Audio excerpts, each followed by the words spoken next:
Hello, I'm Dr. Torna Pitman. Today, I am doing the second video in the series of coercive control that we're producing. We feel that information and explanation are really critical to understanding the course of conduct of a coercive controller, as it can be hard to detect if you're not sure what to look for. Today, I'm focusing on the dynamics of coercive control because this is the framework upon which coercive control hangs, and it's really helpful to know what that framework is.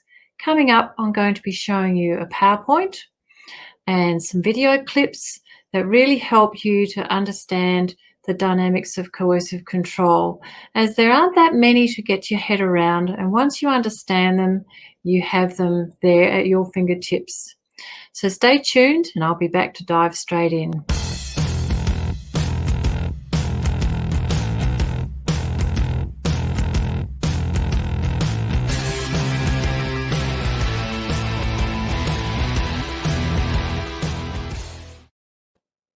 Hello, back again.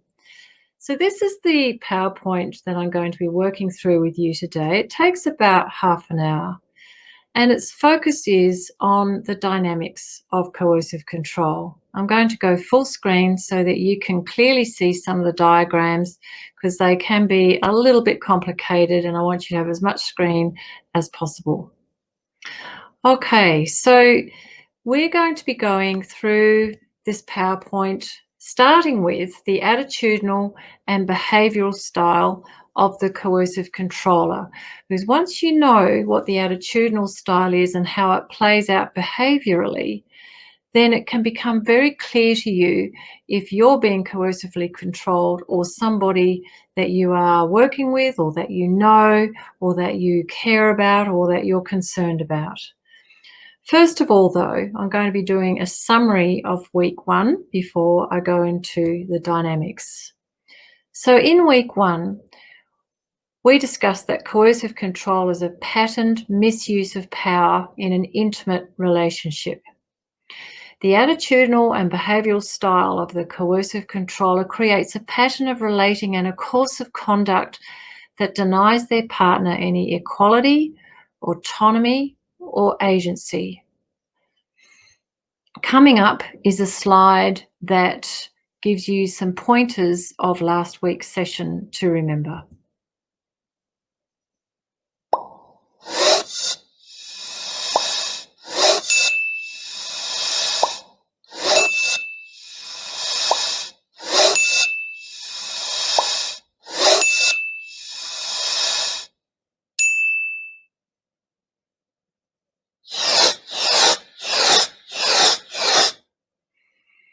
So if you might recall, the mechanics of oppression operate similarly in a number of abuses that are very common to us all, that we see around us all the time. And when they operate between two people in an intimate relationship, we can call it coercive control. So the attitudinal style of a coercive controller is the actual part of the relationship that sets up the dynamics and a very patterned misuse of power. It will come out and be clearly seen in how they relate with you, how they relate to others about you, how they behave towards you, and how they behave behind your back. So the attitudinal style sets up everything else that happens in the relationship. I'm going to show you a diagram now that will explain this a bit further. Now, this is the dynamics of coercive control in a diagram that's going to end up looking like a web, much like a spider's web. All these dynamics create a web that are very, very difficult to see happening to you and to stop happening to you. And at the very center of the web is superior, entitled, adversarial, and attitudinal style. This attitudinal style is very, very powerful and strong. It may not be particularly overt. It could be a very quiet attitudinal style. It depends upon the style of the coercive controller, which is a video down the track. But nonetheless, this attitudinal style is what creates the dynamics of coercive control. It's always there, the attitudinal style. It may not be as obvious for some periods of the relationship, but it is always underpinning and underlining everything that goes on. And it will go through the entire relationship. It bleeds out, it infiltrates, it poisons, it permeates the entire relationship. And every boundary is permeable. It just seeps through every boundary and it just keeps going and affects the entire relationship. So the physical relationship will be affected by this attitudinal style, how you're talked about to others, the sexual relationship, the financial arrangement, the social arrangements, and the conversational patterns and how you're related with. So you can see now it looks a little bit more like a web. And in between, the lines in between the different parts of the relationship show that whatever happens in one part of the relationship bleeds in and affects the other part of the relationship. Every part of the relationship is interrelated, and it all stems from the superior, entitled, adversarial, attitudinal style. And that's why I call it the web of dynamics, because it's sticky and it's entrapping and it will hold you hostage, because there's no actual way that you can work your way into an equal relationship with someone who has this attitudinal style. Okay, I'm going to break down the attitudes a little bit further now. So first of all, we have the attitudinal style of superior. I govern you is what it boils down to, really. And our clients and my research participants have all said something like, we are not equals. I am not a person to him. He is on a pedestal. He puts himself on a pedestal. I am but a servant, a slave, and a worker to him. He thinks I belong to him. He is the one in charge. So that's how the superior attitudinal style breaks down. And then we have the entitled attitudinal style, which boils down to really, you serve me. His expectations are my guiding light. That's what he thinks. I have to conform to him and his standards, needs, wants. I do all the adapting and the compromising. There are rules which change. So the last part of the adversarial, of the attitudinal style, is adversarial. I will always win and I will always be right. It's very competitive. So our clients and my research participants have said, he always wins, I always lose. It's never going to be relevant to them, so why waste my breath? He's competitive, not collaborative. If I stop feeding their need, the relationship gets worse. Now that attitudinal style is very thick and strong, and not one that can be turned into an equal relationship easily. It creates a behavioural style that's really characterised by the statement or the phrase, revolve around me. These three attitudes feed how you are related with, spoken about, behave towards directly, as well as behind your back. The expectations of and consequences for you will violate your human rights and your boundaries. And every person who lives with a coercive controller will have different experiences and different things that happen in the relationship, but the dynamics, the actual dynamics that are the framework upon which coercive control hangs, they're the same between people. And there will be the superior, entitled, adversarial, attitudinal style. So back to the web of dynamics and coercive control again. There it is, all emanating from the superior, entitled, and adversarial, attitudinal style. And it affects the whole relationship. No part can possibly be left untouched. Every part of the relationship interrelates with another part. It's all interrelated. So therefore, that core attitudinal style will affect the conversational patterns just as much as it will affect your sexual relationship, just as much as it will affect your social arrangements, etc. But what some people have said is that some coercive controllers have more favourite ways of operating, which show up more in different parts of the relationship. For example, some coercive controllers are very much into dominating the social arrangements and who you can see and what you can do and how they'll treat you socially, whereas other coercive controllers aren't so interested in dominating you within the social arrangements. But you will still find that a person who's living with a coercive controller will nonetheless have every part of their relationship affected by this attitudinal style. It just gets played out in different ways for different people. This particular diagram, the red outer circle, is the one that I'm going to concentrate on now.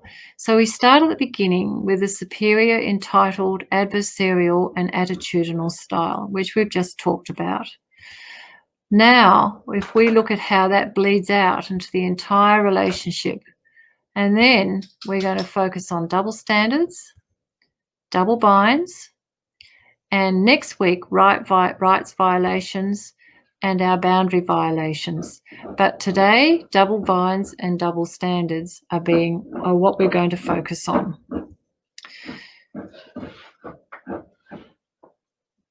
If we have a look at double standards and we break them down, there'll be a very thick web of them within the relationship. If you are in relationship with someone who uses a superior, entitled, and adversarial attitudinal style, the first thing it's going to mean is inequality.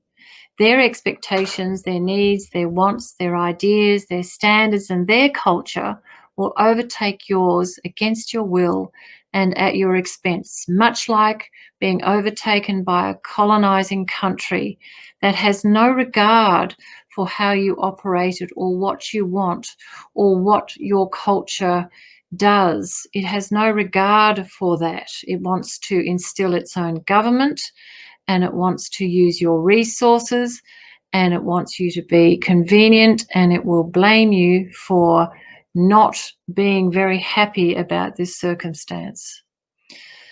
So one of the types of double standards is this one. Double standards that deny you the same rights. For example, I decide, not you. That is a double standard. If I'm making all the decisions and you're not allowed, it's a double standard that I am running in the relationship. Here's some examples. I have to account for my time, and his time is his own. So many of our clients tell us that if they have to account for every bit of their time during the day, or their coercive controller will blame them, will harass them, will actually enforce them to account for every moment of the day, but they don't have to do the same to you. I have an allowance and they spend what they like. I can't choose what we talk about, my friendships, my hobbies, or create my own life. Only he can do that. I must dress, talk, behave, clean, think, feel, have sex according to his ideas, but not mine. So those sorts of double standards will be part of that web, and they will go right across the web in all kinds of angles. And everywhere you look, you will encounter one of those double standards if you are in relationship with a coercive controller. And then there are double standards that deny you reciprocity. In other words, whatever effort you put into the relationship, you will not get back. There will be no reciprocation for you. You are supposed to make it okay for them. They don't have to make it okay for you. For example, I have to make sure he is comfortable and his life convenient. It doesn't matter about me. I have to put out in the bedroom regardless of what I want or feel. doesn't matter about me. He calls me selfish if I want time, friends, money, etc. for myself. But he does what he likes. So those sorts of double standards will be all through the web as well. And finally, there'll be double standards that deny you accountability. I don't take any responsibility, you do. For example, I have to accept the blame because he won't. I can't get to the truth of our finances, I just get blamed for overspending. I have no right to leave or change things no matter how he treats me. So those sorts of double standards create a very thick, impenetrable web to your equality in the relationship, to your ability to flourish, to your ability to lead the life that really you might deep down want to lead. And they will be right through the entire relationship. Some will be episodic and spontaneous and just arise, and some will be constant, chronic problems throughout the entire relationship. But there won't be any part of the relationship that's not affected by double standards. Here's some examples.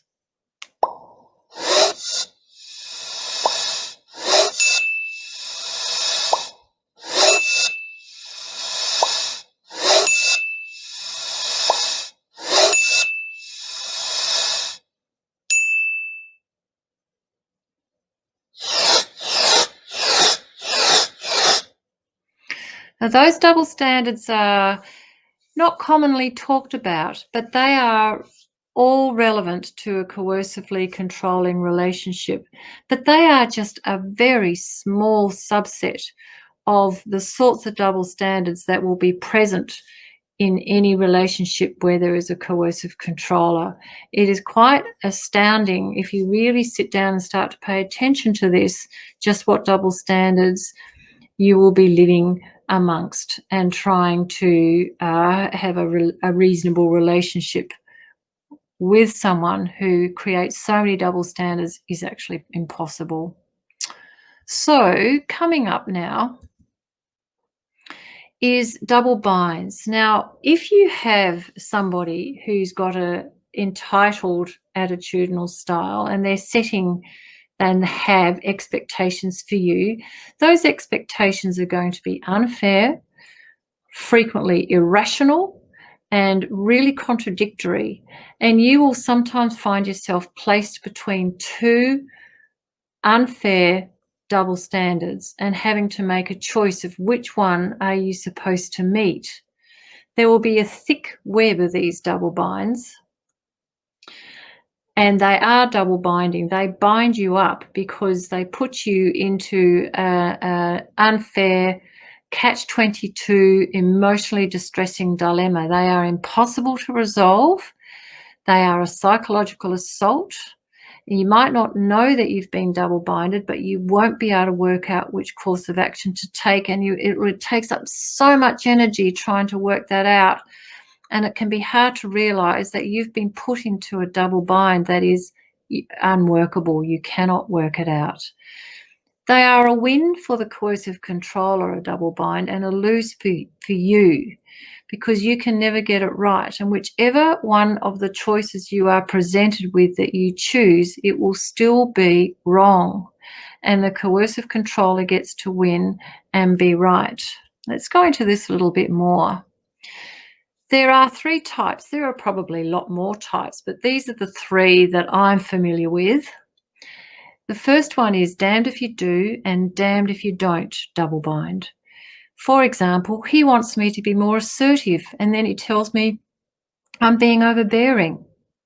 So there's somebody who couldn't get it right no matter how hard they tried.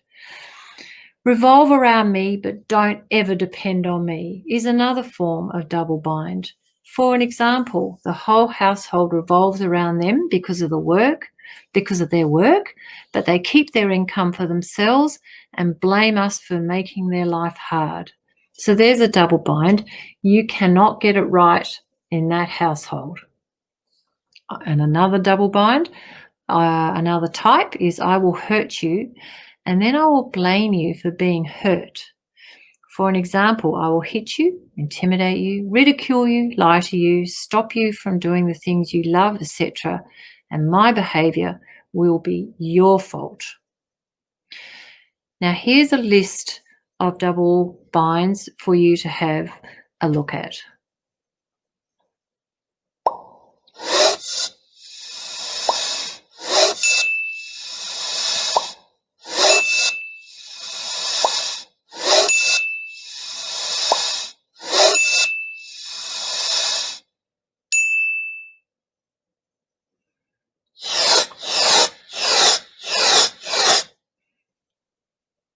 As you can see, the dynamics are getting more complex now and quite tricky. A lot of us don't realize when we've been put into a double bind. What's coming up now is a video clip on double binds that uses the language narcissist. The literature and the idea of narcissism really does relate to coercive control, but it's like a different body of knowledge. The dynamics overlap, but when we talk about coercive control, we're talking about it in terms of a family violence framework. And so just take note of this little video clip because it's actually really clever. One of the things that stops targets identifying solutions to double binds is that they're trained to anticipate what the narcissist wants, in the perpetual false hope that by pleasing the narcissist, they can avoid a negative outcome. So long as we hold on to that false hope, our narcissists can dangle us like puppets dancing to their tune. We remain in a constant state of anxiety, reacting in reflex, knee-jerk ways to the whims of our abusers. But when we let go of that false hope, and fully accept the reality that our abusers want to punish us whatever we do, we can forget all about pleasing them and start thinking about what we want. Thinking about what you want keeps you grounded in your own mind instead of getting lost in the abusers. You can begin to build and maintain important psychological boundaries. Instead of reacting mindlessly, you can respond mindfully. With a clearer head, targets start seeing solutions to double binds that used to drive them mad when they were chasing after the narcissist's approval. Sometimes the solution is simply about not responding. Targets are trained to feel unable to ignore the dilemma presented to them, but lots of dilemmas can easily be ignored, especially when the double bind depends completely on the target reacting. One example is when the narcissist gives you conflicting feedback about your social behavior, suggesting you should be serious and not serious, assertive and not assertive, attractive and not attractive, and so on, always putting you in the wrong. The moment you engage with this kind of feedback, you lose. If you change the way you behave, you lose. You'll start acting inauthentically, and you'll inevitably get criticized anyway. If you try to explain or defend yourself, you lose. The narcissist can then drag you into more draining, pointless conflict. The solution is to disengage. A polite smile will acknowledge you've heard them. You can even thank them for sharing their thoughts. Then you can ignore everything they've said. Very, very helpful words from theremin trees. And the sort of subject matter that we cover in our counselling sessions with people who are affected by a coercive controller. As he said, some double binds can be ignored, but there are some that are so serious that they are beyond being ignored. So a little video clip coming up by Professor Evan Stark, who wrote the book Coercive Control, goes into the type of double bind that is impossible to ignore. Take a listen. But the other piece that I think is absolutely critical is that when the abuse of the children occurred, and particularly in the cases that I was working on as a forensic social worker, it was absolutely intimately tied to the coercive control in the mother. In other words, the children were being harmed, not independently of the mother, but in direct ways designed to hurt her. In other words, in one of my cases, a woman was a very successful businesswoman. And so he was very hesitant to give any physical marks that would indicate abuse at work, but he would hurt the children. Again, the harm to the children was directly related to his control over the mother. Sexual abuse committed against the daughter who was supporting the mother in order to drive her out of the house, further isolating her.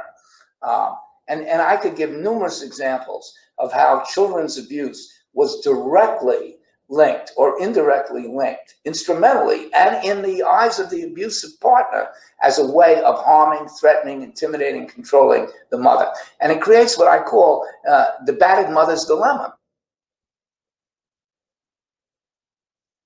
The battered mother's dilemma is created when a woman has to repeatedly choose between her own safety and well-being and her child's well-being, right? If you don't discipline the child, I will hurt the child more. So one of my clients puts her son's hand on the stove. Terrible, horrible thing. But both the son, when I interviewed him, and the mother know that if she had not done that, her partner would have done far worse. So what we're looking at then is the coercive control of children as secondary, not in secondary in importance in the sense that children are hurt, but secondary in the sense that the aim of harming the children is to dominate and control the mother. So what that told me is that there's a continuum of coercive control. That is, that the coercive control of the children, coercive control of the mother are part of a single strategic process. And that process, therefore, has to be treated as a single strategy. It has to be recognized as such, and it has to be, interventions have to be able to target both mother and child as a unit. And conversely, what I believe is that interventions that presume a separation of the mother's interest from the child interest do a disservice to both, and in effect, replicate the aim of the batterer. Very serious words by Professor Evan Stark. He points to a double bind that many mothers find themselves in. How do I keep myself safe? How do I keep my children safe? Which one do I look after first? And I remember one mother telling me once that if she stopped her partner from abusing a child, then she knew that then she would be abused far worse, to the point where she would not be able to parent that child, and she wouldn't be able to, protect them. So that was like being trapped in a double bind for which there is no easy way out. They're very, very unfair. They're psychologically assaulting, and they come from the attitudinal style of the coercive controller, because somebody who doesn't have a superior and entitled and an adversarial attitudinal style would not be binding someone up with double standards and double binds. So now I'm going to move on to another set of dynamics. In the red circle, we're going to be talking through a set of dynamics that start off again from the superior, entitled, adversarial, attitudinal style that bleeds out through the entire relationship, and it infects everything. And then I'm going to be talking about a set of dynamics that are, for example, retaliation, no true emotional intimacy, intermittent niceties, the use of fear, obligation, guilt, blame, and shame, no empathy, and conversational control. Now, these particular dynamics are further to the attitudinal style, and they're part of the behavioural style. And all of these are underpinned by the double standards and the double binds. So let's break this down a little bit further, but you can start to see how thick and strong this web of dynamics is when you think about how many kinds of double binds there are. And I mean, I only talked about 3. There's bound to be lots more. and how many kinds of double standards there are. And again, I've only talked about 3, but there's bound to be lots more. And then we've got all those dynamics in the red circle as well, and they infect the entire relationship. They play out in the conversational patterns, in the social arrangements, in the financial arrangements, and in the sexual relationship, and how you talked about to others, and in the physical relationship. And you can start to see now how this web is really sticky, and it's entrapping, and it keeps you hostage. There's no way through this web.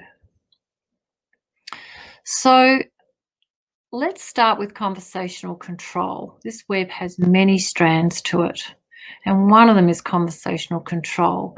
A coercive controller has a conversational style that I have termed conversational control. It's a term or a phrase that I've coined because I've seen this in my research and in my work with clients for the last 15 years.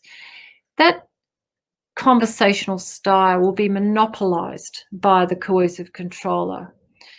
You will be told what conversations you are having, when, and for how long, and in fact, if you're going to have a conversation at all. And the conversation will go nowhere. It will never result in something that is a productive, say a win-win outcome where it's sort of in both your best interests and at least a compromise. The conversation will only go where the coercive controller wants it to go, and there are set ways that that can happen. Part of the behavioural style and the conversational style will be keeping you feeling fearful, obligated, guilty, blamed, and shamed. So many of our clients are stuck in a continuum of feeling frightened, obligated, guilty, blamed, and shamed, and not quite able to see the dynamics that are creating that. So the conversational and behavioural tactics are used to keep you catering to them and submitting to them, but never ever negotiating or collaborating. Retaliation is hanging over your head all the time. There's a very subtle or sometimes a very obvious and dangerous or else if you don't cater or submit to the expectations of the coercive controller. And remember, they want to win and they want to be right. So if you don't come under their control, there's going to be retaliation. The last 3, the strands that keep you hostage. They all keep you hostage. Intermittent niceties or kindnesses can be really surprising and confusing and out of the blue.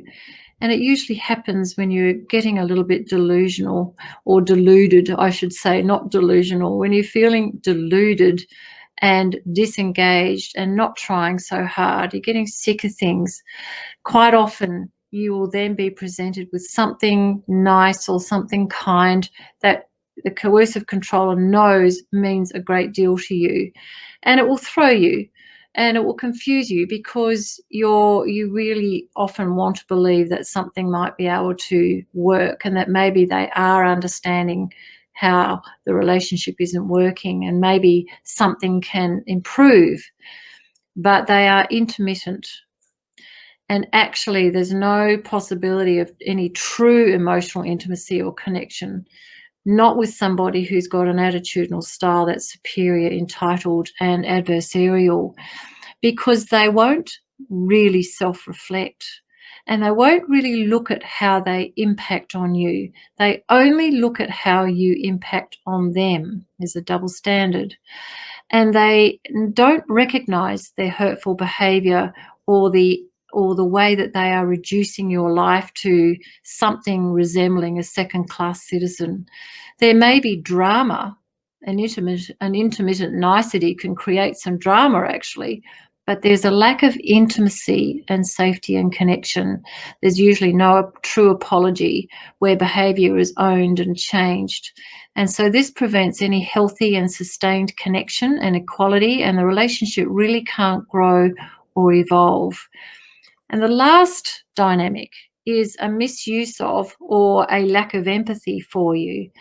So despite the fact that you're being harmed and your life's being changed and you're having to do things their way, they're not really seeing that or having any empathy for that. Their lens is, how are you affecting them, and are you meeting their needs? Are you meeting their expectations? And remember, their expectations are unfair, they're irrational, and they're often very contradictory. And they also come from somebody who's got a superior, entitled, and attitudinal, a superior, entitled, and adversarial attitudinal style. So it's questionable whether you should be meeting their expectations at all. So even an intermittent kindness can be actually a misuse of empathy, because it's to get you to kind of just settle down and, start catering and submitting again. So have a look at this spider, the builder of the web of coercive control. And that's what happens. You just get bound up in all those dynamics that I've just explained to you. You just get bound up, and as you can see, there's no real way out unless someone kind of comes along and cuts those cords and helps you out. Because the spider has created the web that is sticky and entrapping. And once you're in that web, it's so easy to get bound up in it. Coercive control prevents equality, connection, and collaboration. It actually creates pain. Most of our clients are in intense pain. The research all around the world on coercive control will talk to you about the pain of being in relationship with a coercive controller. If you're in pain in your relationship, if you see someone in pain and absorbed into trying to work out what's wrong and how to make things right, there's a very likely chance that they could be coercively controlled. And it will be in every area of the relationship. Like I said before, every person has a different experience of coercive control, but the dynamics are common. They are common to the experience of coercive control. Next week, I'm going to be talking more about how the dynamics play out in every part of the relationship, including the social arrangements, the financial arrangements, the sexual and physical relationship, the conversational patterns, and how you are talked about publicly. There is a way to map out how these dynamics play out in every part of the relationship. I'm going to show you ways to do that. But for now,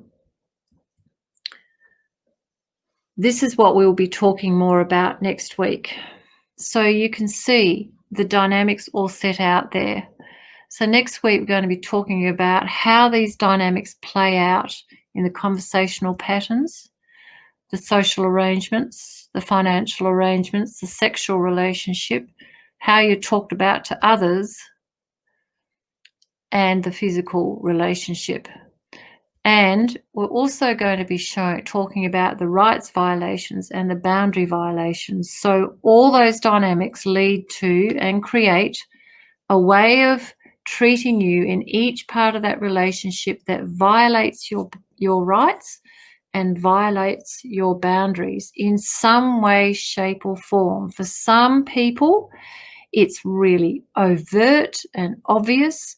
For other people, it's really subtle and covert and below the radar, but it still reduces your life very much to a second-class citizen, because there's a part of everybody who knows, who's been in relationship with a coercive controller, There's a part of everybody in relationship with a coercive controller who knows that should they push things too far, they will be retaliated. And there is an element of fear around that.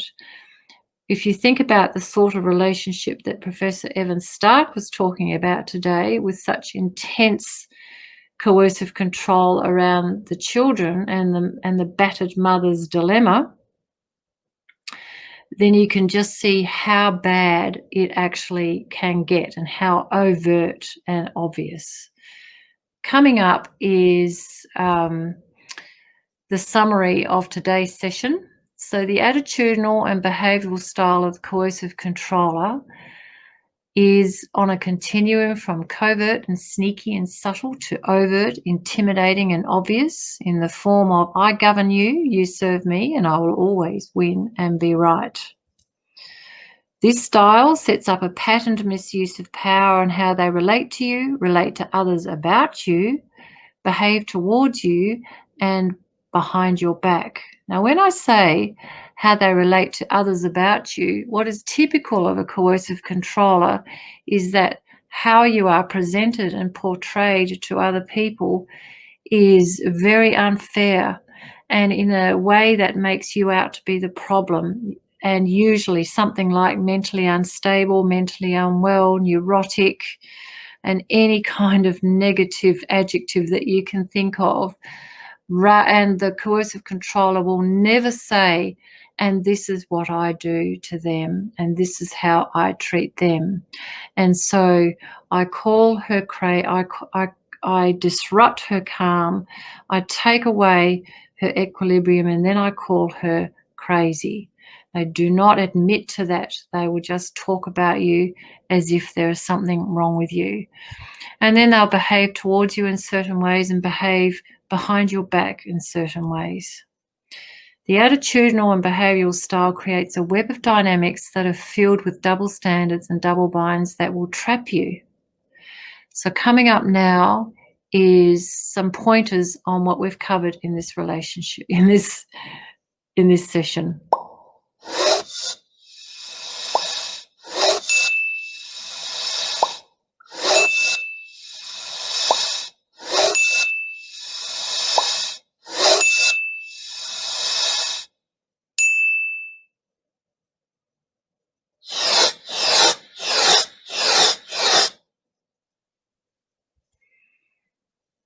So stay tuned for next week's Thursday Thoughtcast, which will delve further into the dynamics of coercive control.